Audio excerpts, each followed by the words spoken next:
Ano naman tayo ng spicy tuna. Yan po guys, i-spread lang po yung kanin. Yan lang po. Tapos, lagyan natin ng black sesame. Black sesame. Kailangan mapuno siya para medyo colorful.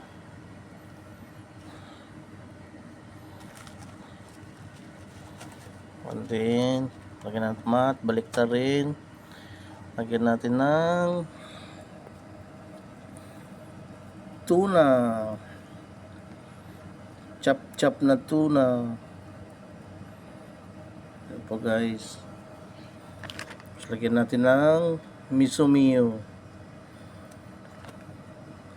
Tapos, avocado. Tapos, i-roll lang na yan.